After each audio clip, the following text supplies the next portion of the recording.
The most distant giant planet in the solar system should be the calmest. It orbits 4.5 billion kilometers from the Sun, reached by less than 0.1% of the sunlight that falls on Earth. Its clouds sit at -214 degrees Celsius. Everything about that should add up to stillness, a frozen blue sphere drifting in silence at the outer edge of everything. It doesn't. Neptune's winds reach past 1,200 miles an hour, faster than any ever measured on any planet. It builds storms the size of Earth that rise, rage, and disappear within a few short years. It radiates more than double the heat it takes in from the Sun. The coldest of the giant planets turns out to be the most violently alive. If you enjoy having your expectations about the universe completely destroyed, do me a favour and hit that like button and subscribe. It genuinely helps this channel keep bringing you stories like this one, and I appreciate every single one of you. Let's begin. There's a rule so obvious most people never stop to question it. Move away from a fire and the warmth fades with every step you take. Stand close and the heat presses against your skin like a living thing. Walk far enough into the dark and eventually you feel nothing at all. The fire hasn't gone out. Its reach has simply run out of road. This isn't just something we notice around a campfire. It's written into the deepest logic of how energy behaves anywhere in the universe. Heat radiates outward in every direction, and the farther it travels, the weaker its grip becomes, until at some point it simply stops mattering. The solar system runs on that exact same principle, just stretched across a distance so vast it stops feeling real. At the centre burns the Sun, a thermonuclear furnace converting roughly 4 million tons of hydrogen into pure energy every single second, its core reaching temperatures near 15 million degrees. That output doesn't just light up the sky. It is the invisible architect behind nearly everything that moves, grows, and changes on every world orbiting it. Mercury, the closest planet, sits so near that fire it receives about 7 times more solar energy per square metre than Earth does. Its day side bakes past 400 degrees Celsius, hot enough to melt lead into a silver puddle. Venus tells a stranger story. It sits farther out than Mercury, yet traps so much of that incoming heat beneath its thick blanket of carbon dioxide that its surface climbs even higher, past 460 degrees, making it the hottest planet in the entire solar system despite not being the closest. Earth, orbiting at a more comfortable 150 million kilometers, catches the exact amount of energy needed to keep water liquid, weather turning, and life breathing. It's a narrow, fragile sweet spot, and we happen to be sitting right in the middle of it. Move one step farther and the story shifts again. Mars, roughly 1.5 times farther from the Sun than Earth, receives less than half of Earth's solar input. Its average temperature drops to nearly 60 degrees below zero, and its deserts, though similar in shape to our own, are frozen wastelands by comparison. The only real difference between the two is distance. Now keep going.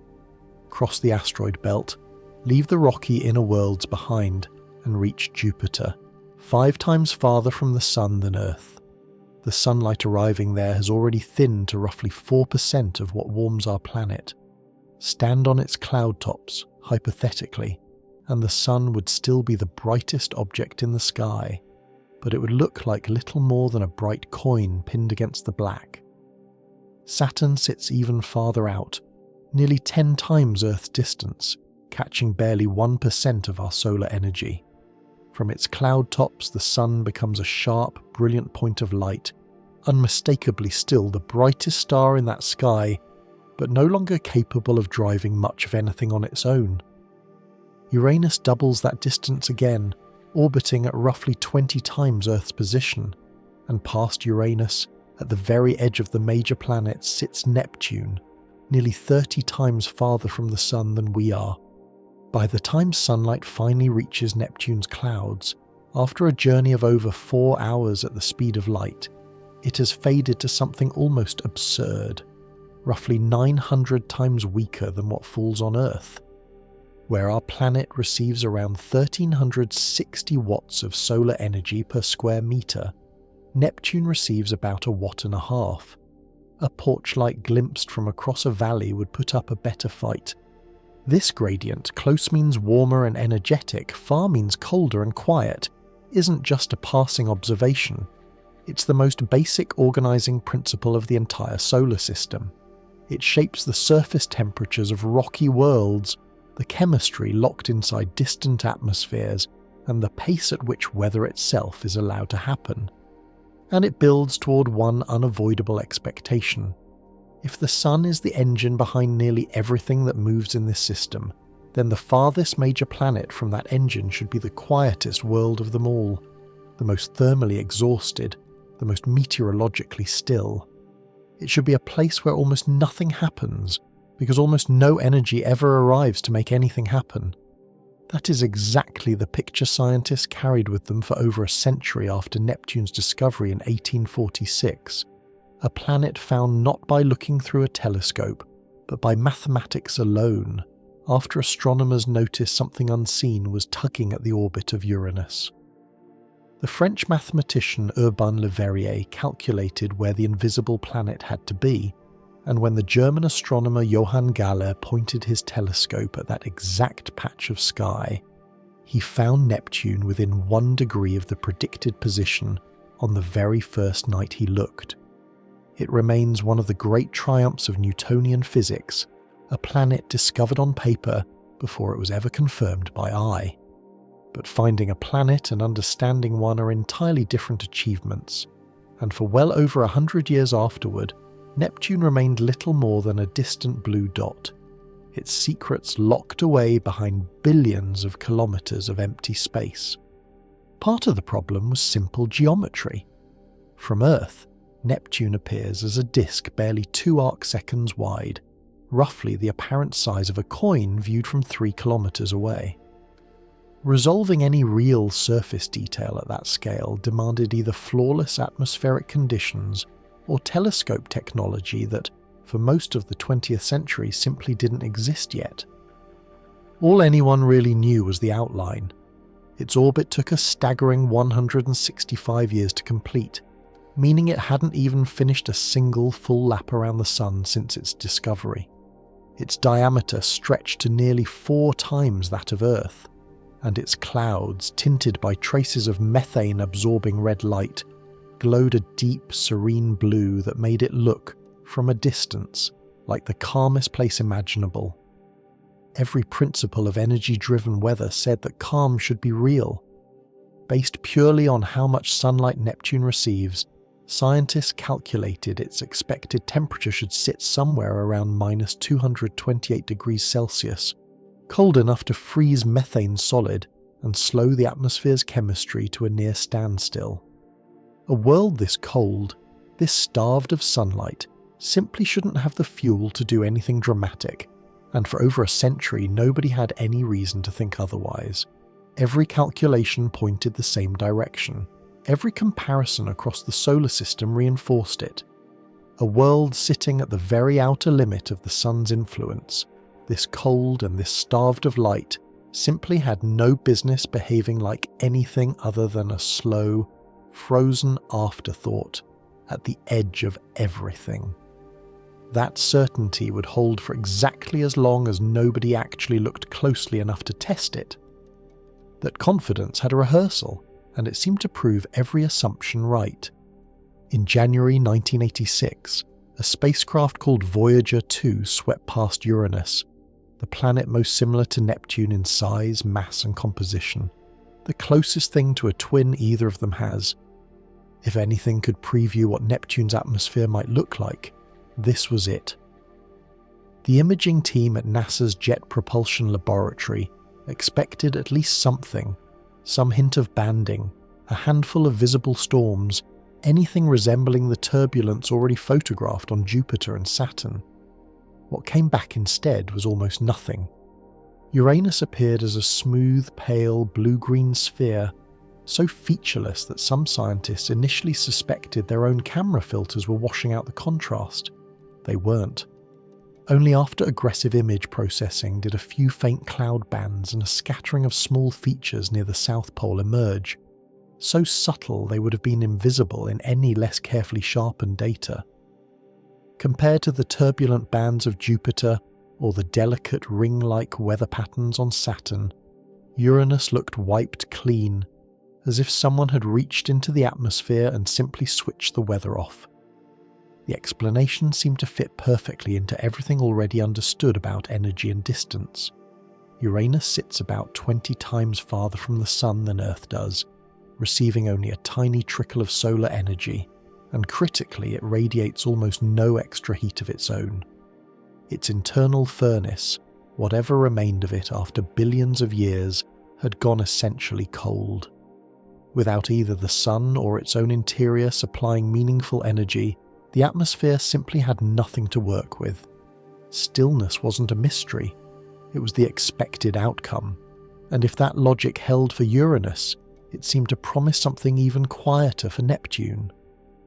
Neptune sits roughly 10 times farther from the Sun than Uranus itself, meaning even less residual sunlight would ever reach its clouds.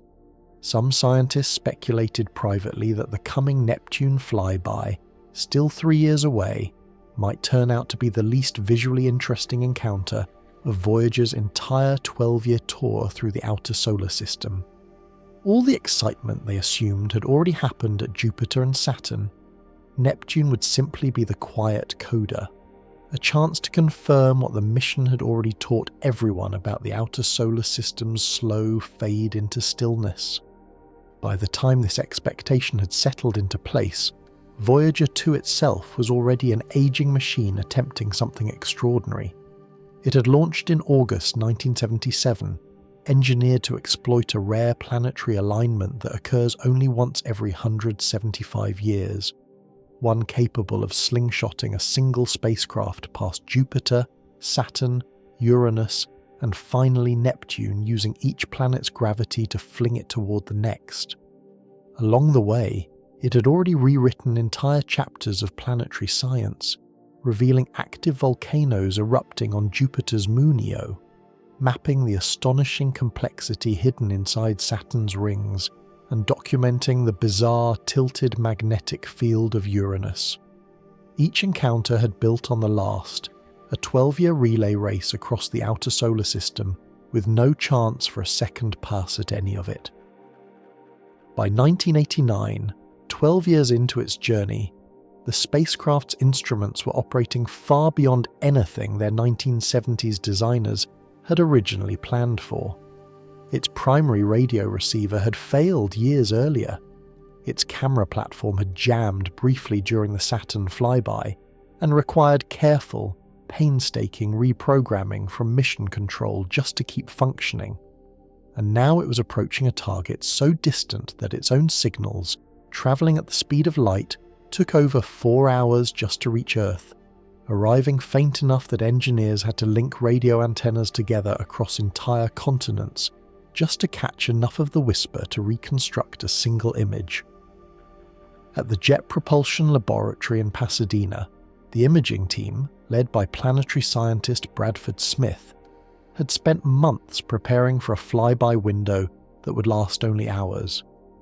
Neptune rotates once every roughly 16 hours, meaning Voyager would only ever glimpse half the planet in real detail before its momentum carried it past forever, out into the dark beyond. Every second of that narrow window had been scheduled with surgical precision. Every camera angle had been calculated months in advance to squeeze the maximum possible coverage out of a world no human instrument had ever resolved in detail. There would be no second attempt, no follow-up pass, no chance to correct for a missed angle or a poorly timed exposure.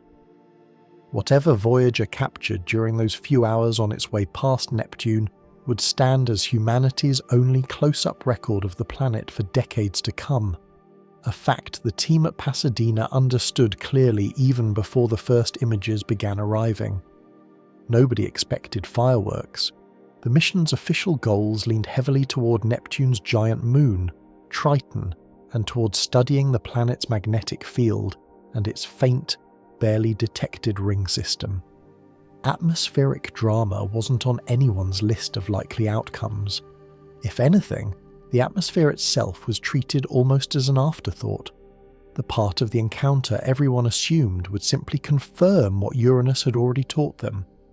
The first high-resolution images began arriving in early August 1989 as Voyager 2 steadily closed the distance to its final target. At first, they showed exactly what everyone expected: a blue disk, tinted by the same methane haze responsible for Uranus's colour, quiet and unremarkable at low resolution. But as the days passed and the spacecraft drew closer, the resolution sharpened and details began appearing that had no business being there. Bright streaks of cloud, dark oval structures embedded against the blue background, long bands suggesting powerful, organised currents of wind rather than scattered random turbulence. With every new image, the atmosphere revealed a little more structure, a little more motion, a little more complexity than the quiet blue marble anyone had been promised. By the time the closest approach images finally arrived on August 25, 1989, the mood inside that room at the Jet Propulsion Laboratory had already shifted from routine anticipation to something closer to disbelief. The screens in front of them weren't showing the calm, sleepy world Uranus had prepared everyone to expect. They were showing a planet in full atmospheric fury, and the numbers that followed those images would confirm, in cold, exact detail, just how wrong every prediction about Neptune had been. Nobody in that room had a model ready for what they were looking at. Every framework built from Uranus, from Jupiter, from Saturn, from over a century of careful reasoning about distance and energy, had just been rendered useless by a handful of photographs taken over the course of a single afternoon.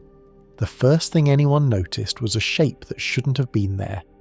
Sitting in Neptune's southern hemisphere was a massive, dark, oval feature, roughly 13,000 kilometers long and 6,600 wide, large enough to swallow the entire planet Earth inside its borders. Scientists named it the Great Dark Spot, a deliberate nod to Jupiter's famous Great Red Spot, because the resemblance was impossible to ignore. Here, on the coldest, most distant, least energetic of all the giant planets, sat a storm system that rivaled the most iconic weather feature in the entire solar system. It wasn't alone.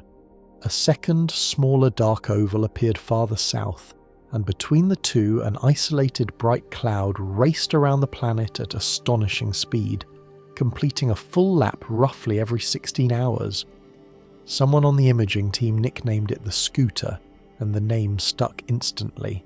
An oddly playful label for something moving fast enough to circle an entire planet in under a day. But the images alone weren't what stunned the room. It was the numbers that came after them. Voyager 2's instruments track these cloud features over time, measuring how far they drifted against Neptune's known rotation rate to calculate actual wind velocities. What came back defied every expectation built on a century of studying how planetary weather works. At Neptune's equator, winds blew backward, retrograde, moving directly against the planet's own spin, sustaining speeds of roughly 900 miles an hour. At higher latitudes, the winds reversed direction entirely and moved even faster, exceeding 1,200 miles an hour, the fastest sustained winds ever measured on any planet in the solar system.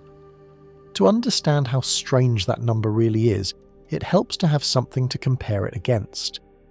The most powerful sustained winds ever recorded in a hurricane on Earth reached roughly 215 miles an hour, a record set by a storm so violent it flattened reinforced structures and stripped bark from trees. Neptune's winds, moving through an atmosphere nearly 200 degrees below zero and fed by a sliver of sunlight 900 times weaker than what reaches Earth, blow nearly 6 times faster than that. That comparison should be impossible. Hurricanes on Earth draw their power from warm tropical oceans, heated directly and intensely by the sun. Neptune has neither an ocean nor meaningful sunlight to draw from. Its entire solar energy budget spread across the whole planet wouldn't be enough to power a fraction of a single terrestrial storm system, and yet its winds outpace our strongest hurricanes by a factor that shouldn't exist under any conventional accounting of energy and weather. And these weren't brief gusts or passing squalls. The wind pattern across Neptune's disk revealed a structured, organised system arranged into alternating bands of latitude, not unlike the banded weather patterns visible on Jupiter and Saturn, but built on a simpler, broader scale. Where Jupiter's atmosphere splits its energy across dozens of narrow competing jet streams, Neptune concentrates its motion into just a few immense channels of wind that circle the entire globe, each one carrying an outsized share of the planet's total atmospheric energy. Rather than diffusing that energy across many smaller features, Neptune funnels nearly all of it into a handful of massive high-speed rivers of moving gas. That difference in structure turned out to matter enormously, because it meant the planet wasn't losing energy to friction between competing wind systems the way busier atmospheres do. Whatever was driving these winds was being converted almost directly into raw speed, with very little wasted along the way. And the comparison to Jupiter carried its own sting.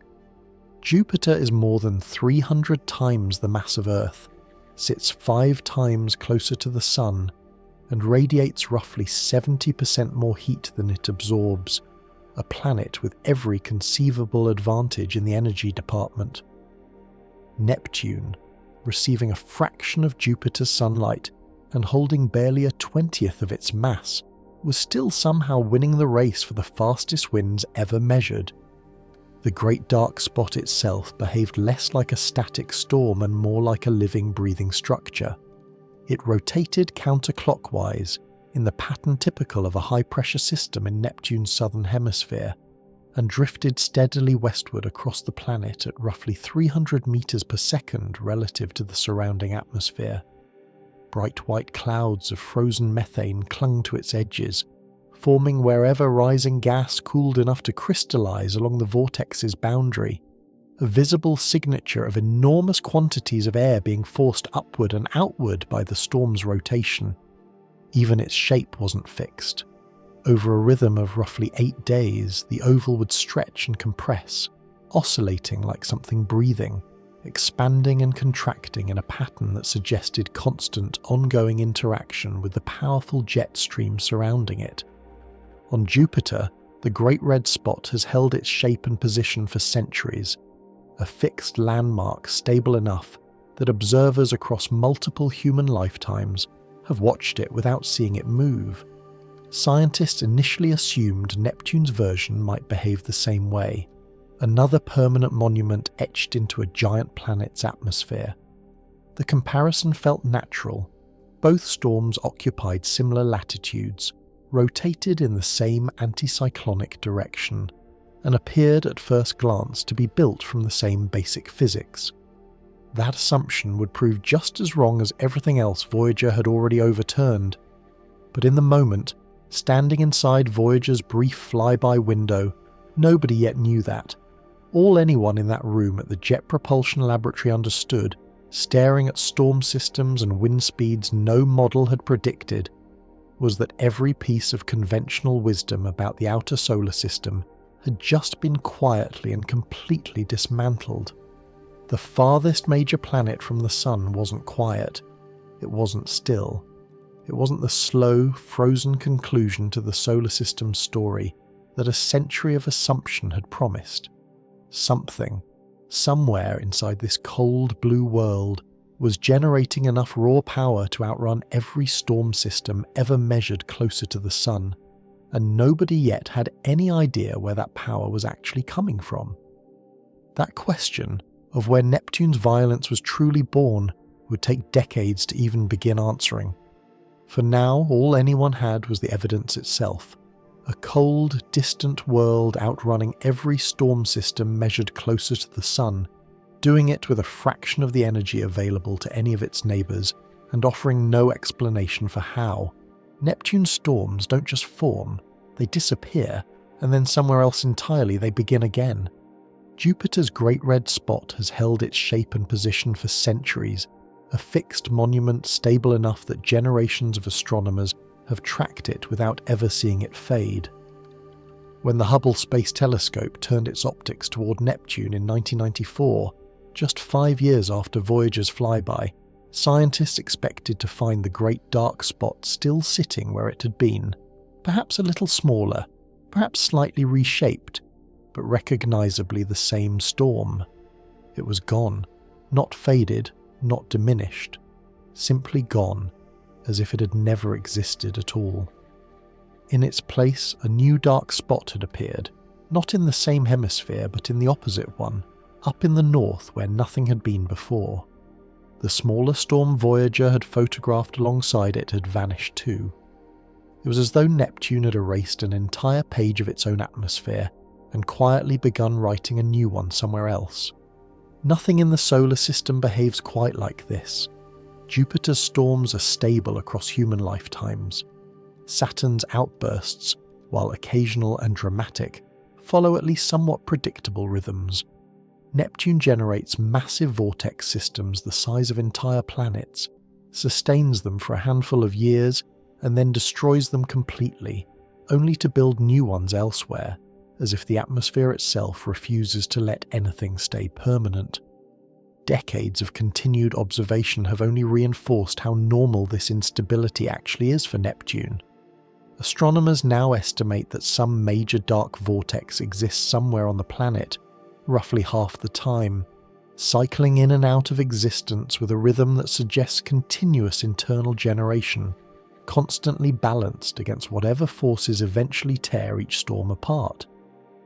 One particular storm, first spotted by Hubble in 2018 in Neptune's northern hemisphere, offered scientists their clearest look yet at how these vortices actually die. Roughly 7,400 kilometers across, the storm began drifting steadily southward, toward the equator, exactly the direction models predicted would destroy it. Near the equator, Neptune's powerful retrograde jet stream collides with the prograde winds racing through the mid-latitudes, creating a zone of intense wind shear capable of tearing a storm apart entirely.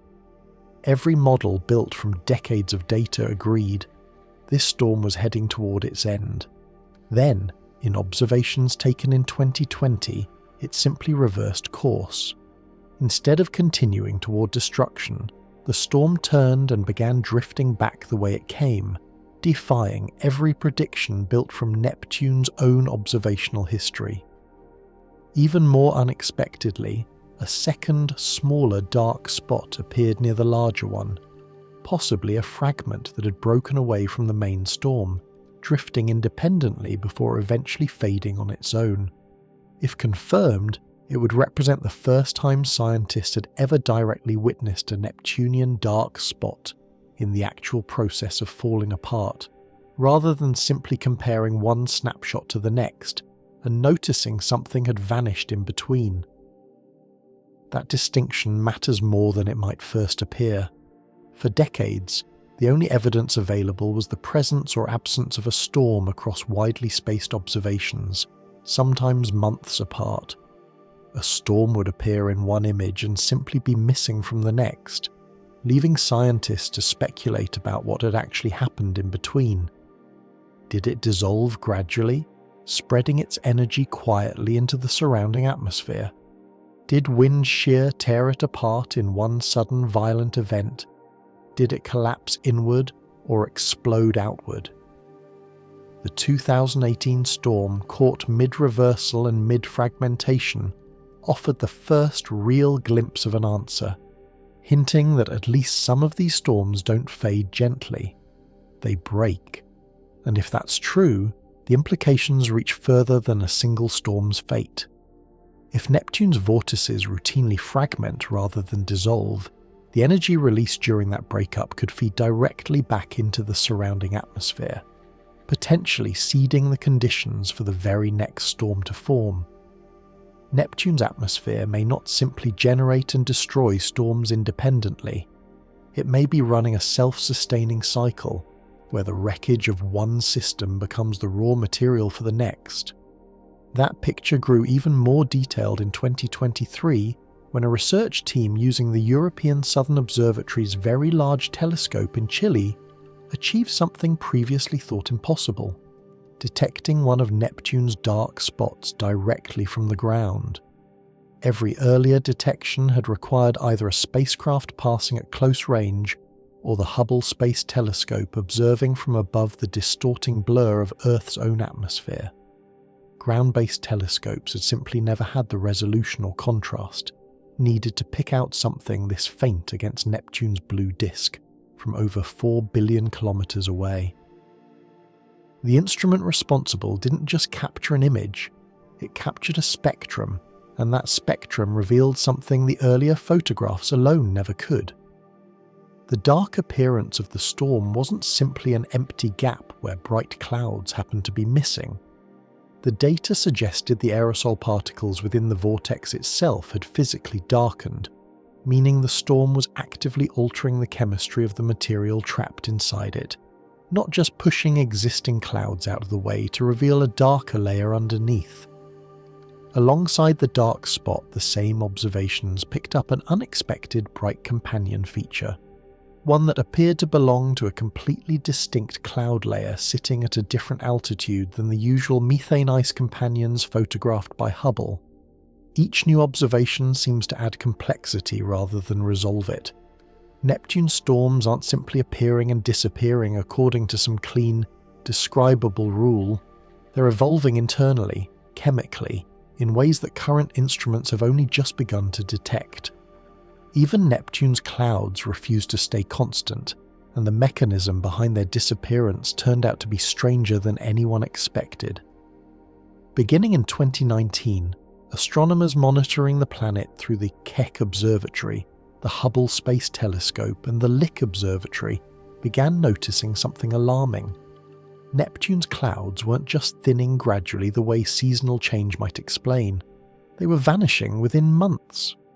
By 2020, the mid-latitude cloud bands that had defined Neptune's appearance for nearly 3 decades of continuous observation had almost completely disappeared, leaving behind a nearly featureless blue sphere, stripped down to little more than a faint cap of cloud activity lingering near the South Pole.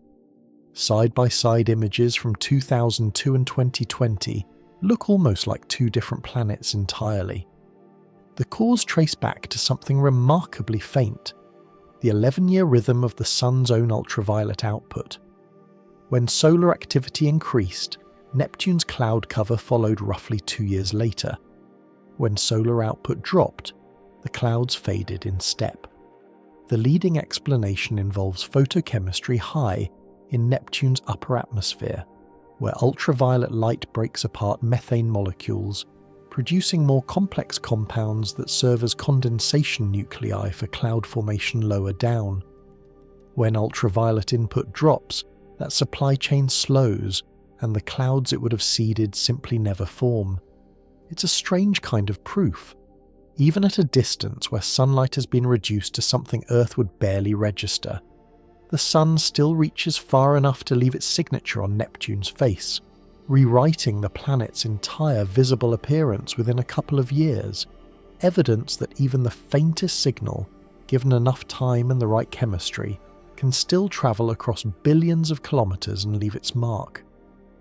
But the winds never stopped, not once, not even as the clouds vanished entirely. The jet streams kept howling around the planet at their full, record-breaking velocities the entire time, proof that the clouds were only ever the visible signature of something deeper, something the cameras could lose track of, but the atmosphere itself never actually paused. The engine driving all of it was still running, hidden beneath a stripped, nearly featureless sky, waiting for the next cycle of storms and the next disappearance to begin all over again.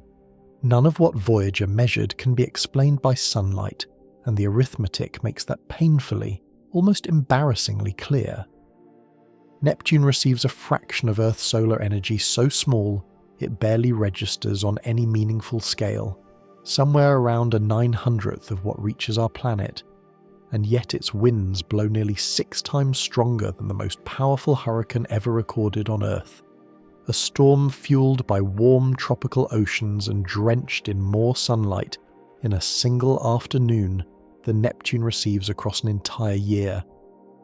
Even if Neptune's atmosphere somehow converted every last incoming photon directly into wind with perfect, frictionless efficiency, an outcome physics doesn't actually allow, the result still wouldn't come close to matching the speeds Voyager measured. The Sun, quite simply, isn't paying for this. So when Voyager's infrared instruments measured how much heat Neptune itself was radiating back out into space, and compared that number to how much solar energy the planet was actually absorbing, the result reframed the entire mystery. Neptune radiates roughly 2.5 times more energy than it receives from the Sun. More than half of everything powering that atmosphere isn't coming from outside the planet at all.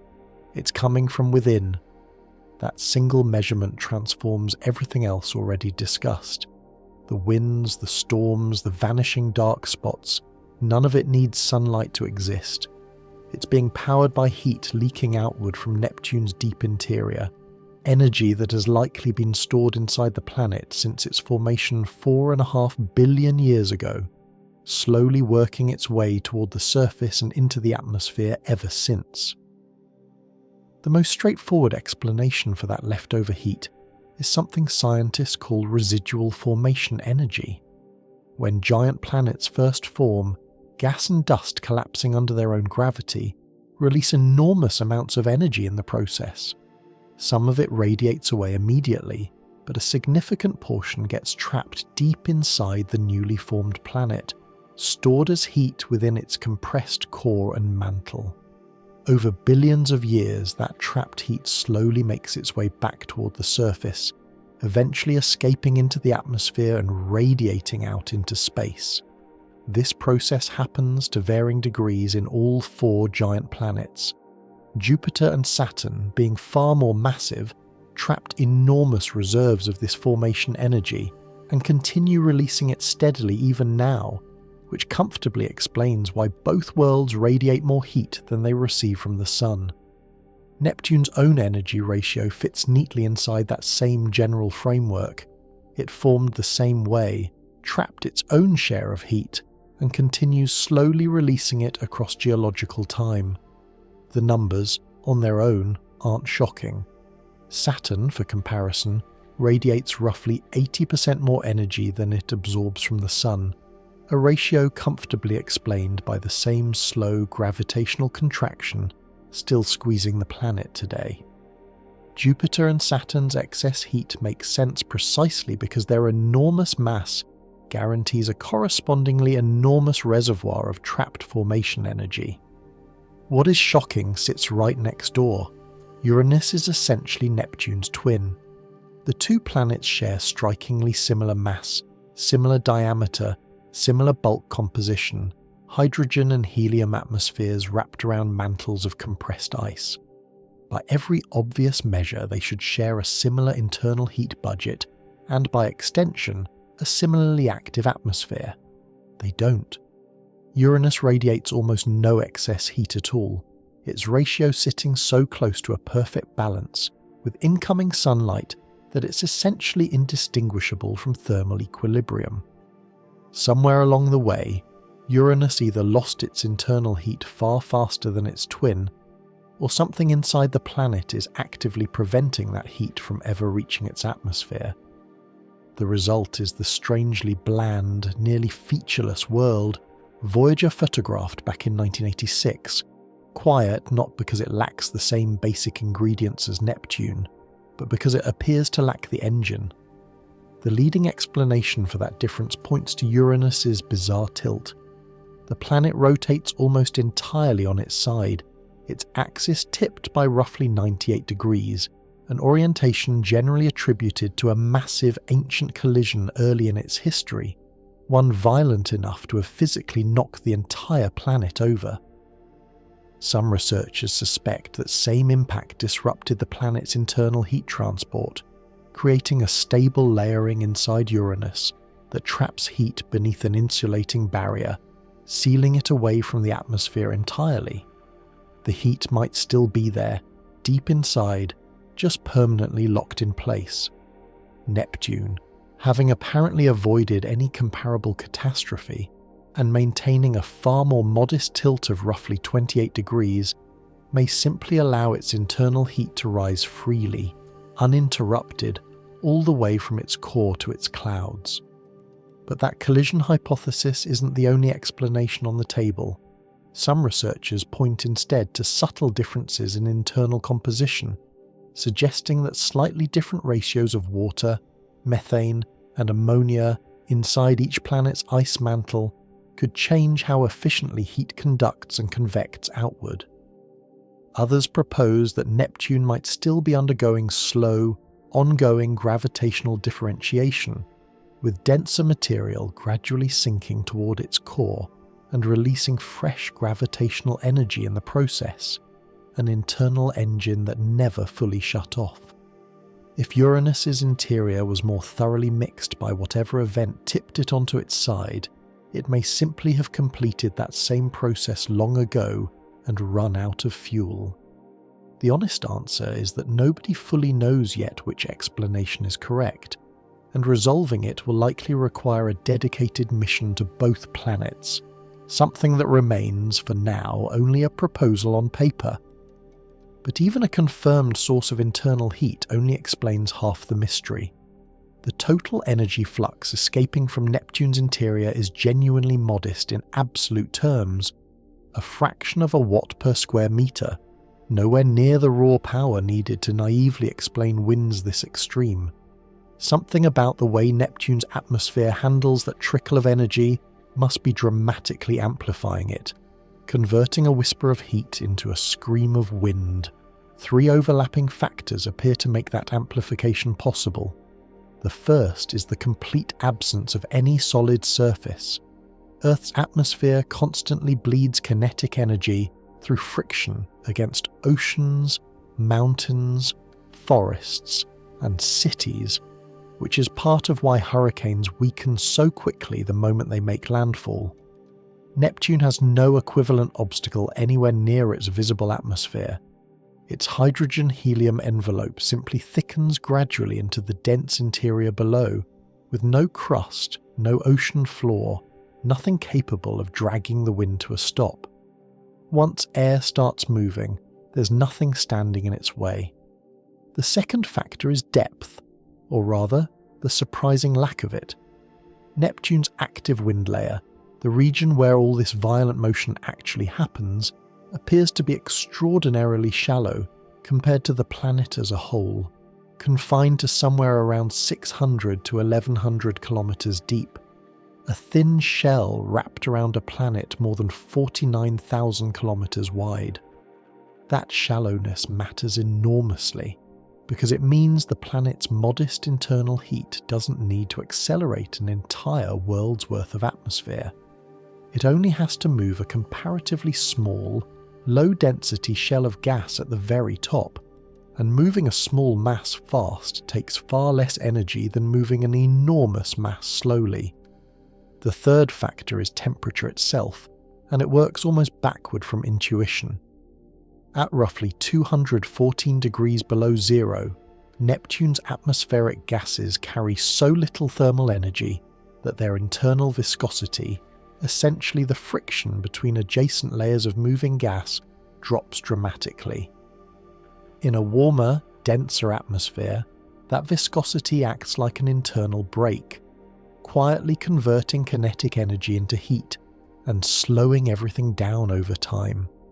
In Neptune's frigid clouds, that brake barely exists. Once a parcel of gas picks up speed, there's almost nothing left to slow it back down.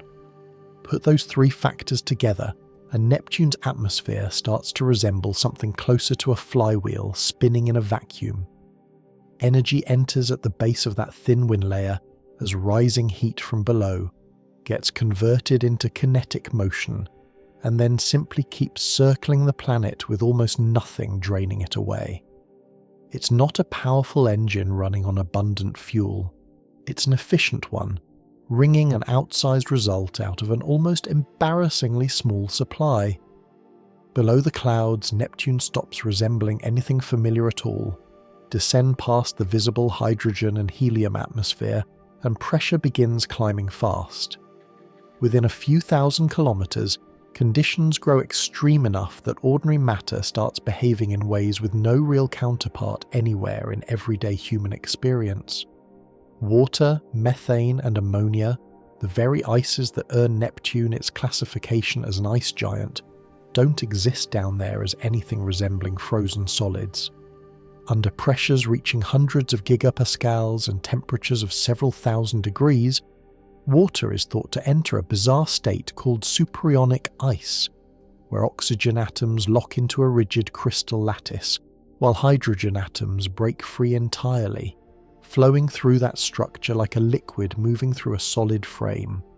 It's a state of matter that is somehow solid and liquid at the same time, and laboratory experiments using laser-driven compression have confirmed it really can exist at the pressures found deep inside Neptune.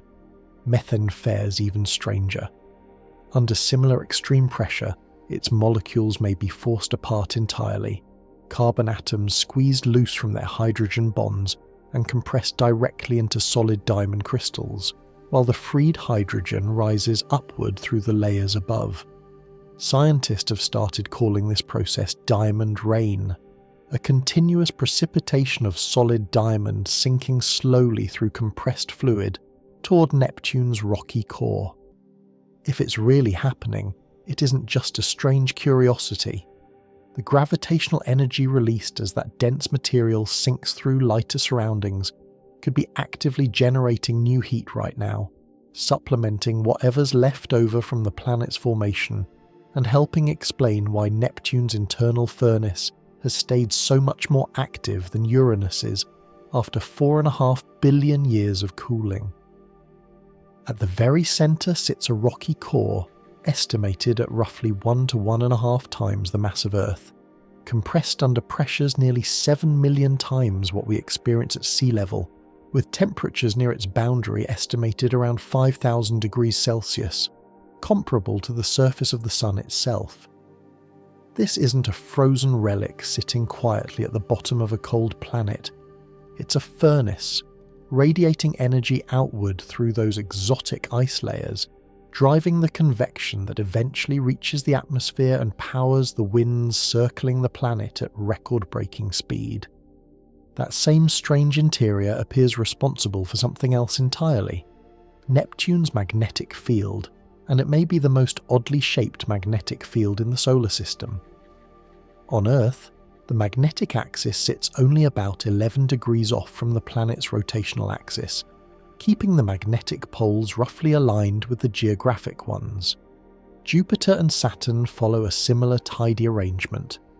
Neptune's field is tilted a staggering 47 degrees away from its rotational axis, and beyond that, it's physically offset from the planet's centre by more than half of Neptune's own radius. Rather than being generated near the planet's core the way Earth's field is, Neptune's magnetism is thought to originate much farther out, inside that strange electrically conductive layer of ionic water in its mantle, a shell-shaped dynamo instead of a centered one, which naturally produces this tilted, lopsided geometry. That unusual magnetic architecture kept one particular mystery unsolved for 3 decades.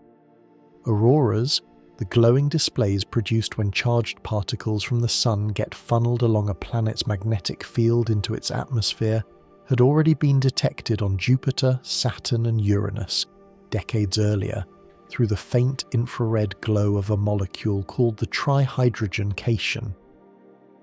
On Neptune, that same glow had been predicted, expected, searched for repeatedly using some of the most sensitive ground-based telescopes on Earth, and never once detected. Then, in 2023, the James Webb Space Telescope finally succeeded, where 30 years of searching had failed. Its instruments captured a clear, unmistakable signature of that same molecule glowing in Neptune's upper atmosphere, appearing not near the poles the way Earth's auroras do, but at unexpected mid-latitudes, exactly where that wildly tilted offset magnetic field would be expected to funnel charged particles inward. The data held a second surprise buried inside it. Measuring the temperature of Neptune's upper atmosphere, the same region responsible for that auroral glow, scientists found it had cooled dramatically since Voyager's flyby. In 1989, Voyager measured that layer at roughly 700 degrees Kelvin. By 2023, James Webb measured it at only about 358, just over half of what it had been 3.5 decades earlier. That cooling explained the long, frustrating search. A cooler ionosphere produces a fainter aurora, one that had likely been glowing quietly the entire time, simply too dim for any instrument before James Webb to ever catch. It's a small but telling detail about how this entire planet has been studied. Every single time a new instrument turns toward Neptune with greater sensitivity, or at a new wavelength, it reveals something that had been sitting there the whole time, invisible only because nobody had been equipped to see it yet. And that points towards something worth sitting with. Only one spacecraft has ever visited Neptune, and it was there for a matter of hours, over 35 years ago now. Nearly everything explored in this video, the winds, the storms, the internal heat, the magnetic field, has been pieced together from that single brief flyby combined with distant observations taken from billions of kilometers away. No orbiter has ever circled Neptune long enough to watch a storm form and die in real time. No probe has ever descended beneath its clouds to measure what's actually happening at depth. Proposed missions exist only on paper, and even under an optimistic timeline, nothing is expected to arrive at Neptune before the 2040s at the earliest, more than half a century after Voyager's brief encounter. Which means the portrait built up across this entire story is closer to a sketch than a finished painting, assembled from fragments, glimpses, and a handful of instruments looking from very far away. And even that sketch, incomplete as it is, already shows a planet moving faster, breaking apart more violently, and rebuilding itself more restlessly than any other giant world orbiting the Sun. Mission concepts do exist. NASA's Neptune Odyssey proposal, along with other ice giant mission studies identified in the most recent Planetary Science Decadal survey, outline what a real orbiter could accomplish, tracking a dark spot from its birth to its eventual death, instead of comparing scattered snapshots taken years apart, mapping wind speeds across every latitude and altitude instead of a single, two-dimensional glimpse frozen in time, and potentially dropping an atmospheric probe beneath the clouds to measure, directly, what has only ever been inferred from a distance. None of it has been funded or launched. Even under an optimistic timeline, such a mission wouldn't reach Neptune until sometime in the 2040s, more than half a century after Voyager's brief encounter. What Neptune has already revealed carries weight far beyond its own orbit. Thousands of planets have now been discovered orbiting other stars, and a striking number of them fall into roughly Neptune's size and mass range, some sitting close enough to their star to be seared by radiation, others drifting at extreme distances where starlight barely registers at all.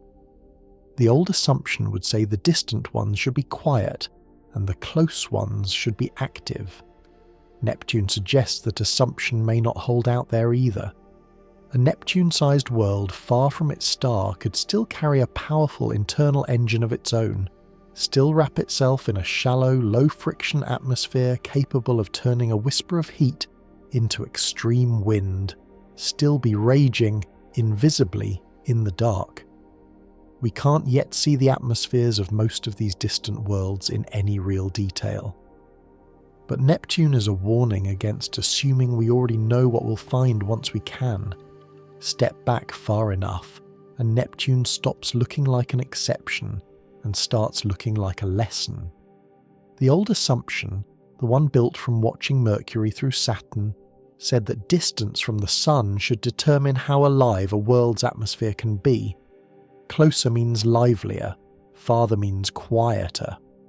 That rule holds beautifully almost the entire way out, and then, right at the very edge, it simply stops working. Neptune sits farther from the Sun than any other major planet, wrapped in some of the coldest conditions ever measured anywhere in the solar system, and somehow moves its atmosphere faster than any world, with far more sunlight to spend. Its calm blue face, the exact colour of a quiet, peaceful ocean seen from far above, hides winds capable of tearing apart anything ever built by human hands. It's a quiet reminder that distance from a source of warmth doesn't guarantee stillness, that some of the most restless places in the universe are also its coldest and darkest, and that even after 35 years of study, the planet that looks the calmest from a distance may still be the most turbulent world we've ever measured. If you like the video, don't forget to leave a like and subscribe. It makes a huge difference and helps the channel grow.